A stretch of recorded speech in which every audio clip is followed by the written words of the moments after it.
উসমান হাদি ভাই তিনি যে হাজারো বক্তব্য দিয়েছেন, দেশের জন্য প্রাণ দিয়েছেন। রাসূল বলেছেন যে কোন ব্যক্তি যদি তার জীবনটাকে কোরআনের জন্য, দেশের জন্য, সততার জন্য, সত্যের জন্য দেওয়ার জন্য উৎসাহী হয়, ওই ব্যক্তি বিনা হিসেবে জান্নাতে চলে যায়। আমরা শরীফ উসমান হাদি ভাইয়ের জন্য দোয়া করতে চাই। এক শরীফ উসমান হাদি ভাইকে ওরা মেরে দিয়েছে। কারা মেরে দিয়েছে আমাদের জন্য একটু ভাববার বিষয় আছে। আচ্ছা না, এ দেশ আমরা স্বাধীনতা অর্জন করতে পারি নাই। এ দেশ ভারতের করতল রাজ্য হয়ে গেছিল। আমাদের এই দেশের মানুষের ভিতরে কোনো দোষ, এক দল আর এক দলের বিরুদ্ধে আমাদের উচ্চা করে কোনো লাভ নাই। কিন্তু আমরা যেন পরের হাতের লাঠিতে পরিণত না হই। আমাদের দেশ আমার, এ দেশ আমাদেরকে গঠন করতে হবে। এই দেশের পরে কেউ যদি চোখ গরম করে ওসমান হাদি ভাইকে হত্যা করে যদি মনে করে দেশকে স্তব্ধ করে দিতে চাই, আমরা বেঁচে থাকতে তা কখনো হতে দেব না, হতে দেব না, হতে দেব না। আমরা কারা কারা দেশের জন্য জীবন দিতে চাই, দুই হাত উঁচু করে দেখো।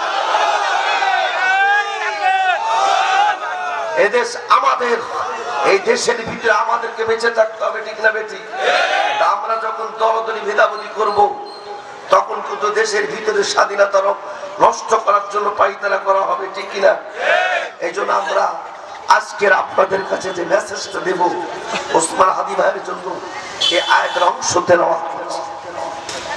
আল্লাহ বলেছেন আমি তোমাদেরকে জান্নাত দেব। আপনারা জান্নাত পেতে চান না? এই জন্য আমি আপনাদের কাছে জান্নাত পাওয়ার জন্য 12টি গুণাবলীর কথা বলতে চাই। এদিক ওদিক যাবো না মোটো। মালিক আজকের বসার সুযোগ দিয়েছেন, এই জন্য সকলে বলুন আলহামদুলিল্লাহ। রাসূলের পরে দরুদ পাঠ করি, সবাই বলি সাল্লাল্লাহু আলাইহি ওয়াসাল্লাম। আপনাদের প্রশ্ন করবো কয়েকটা। আবু জেহেল ভালো না খারাপ? বেশি খারাপ না কম খারাপ? আচ্ছা, আবু জেহেল তো জিন না মানুষ? রাসূল আরো জোরে? ফেরাউন, নমরুদ, ইব্রাহিম সাল্লাম, মুসা সাল্লাম, বাংলাদেশে যারা নেতা নেত্রীরা কি আমরা কিন্তু প্রতিদিন আউযুবিল্লাহি মিনাশ শাইতানির রাজিম বলেই শুরু করি। পৃথিবীর সেরা মানুষ যার জীবনে একটি কখনো অপরাধ নেই, মানুষকে ক্ষতি করে নাই, একটি মিথ্যা কথা বলে নাই, সেরা মানুষটার নাম কি? উনি কয়দিন কয় রাত নিজের বাপের ঘরের দরজায় একদিনও চোখে দেখেন। ইসলামটা বুঝাই দেয় কয়দিন কয় রাত নিজের বাপের মার ঘরের দরজায় একদিনও চোখে দেখে নাই।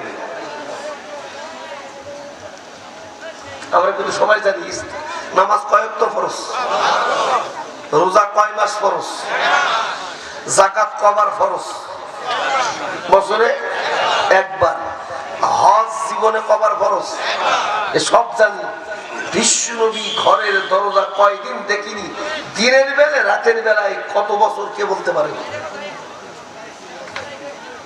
বিশ্ব নবী তো একটু খারাপ মানুষ ছিল? ভালো না খারাপ? বেশি ভালো না কম ভালো? ওয়া ইন্নাকা লাআলা খুলুকিন আযীম।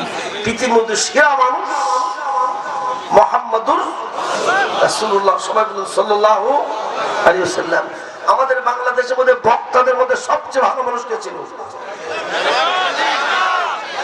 বলে বলে আমার মুখ দিয়ে বলে, আপনারাই বলেন সবচেয়ে ভালো বক্তা কে? তিনি তার বাপ মার ঘরে দরজা কতদিন দেখিনি? 13টি বছর। কত বছর? অপরাধ কি ছিল? অপরাধ ছিল কোরআনের কথা বলার কারণে। আল্লাহর নবী, বিশ্ব নবীর বাড়ি ছিল মক্কায়। কোথায়? জোরে হলো না? আরো জোরে বলেন কোথায়? আবু জেহেলের বাড়ি ছিল কোথায়? এই হলো কাবা ঘর।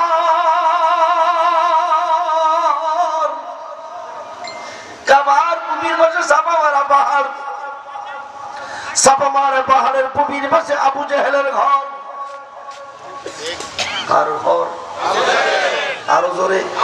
অর্থাৎ কাবার সবচেয়ে নিকটে আবু জেহেলের ঘর, আর কাবার পূবের পাশে সাফা মারা পাহাড়, সাফা মারা পাহাড়ের পূবের পাশে আবু জেহেলের ঘর, আবু জেহেলের ঘরের পূবের পাশে রাসূলের ঘর। অর্থাৎ রাসূলকে যদি কাবায় যেতে হতো আবু জেহেলের উঠানের উপর দিয়ে যেতে হতো। খুব খেয়াল করবেন, আবু জেহেলের গোষ্ঠী কাফেরের গোষ্ঠী না মুসলমানের গোষ্ঠী? গোষ্ঠীর নাম কি? লিলাফি কুরাইশ ইলাফিহিম রিহলাতাশ শিতাই ওয়াস সাইফ। সে ছিল কুরাইশ গোষ্ঠীর লোক। কি গোষ্ঠী? রাসূল কোন গোষ্ঠীর? জোর হলো না। রাসূল যে গোষ্ঠীর, আবু জেহেল।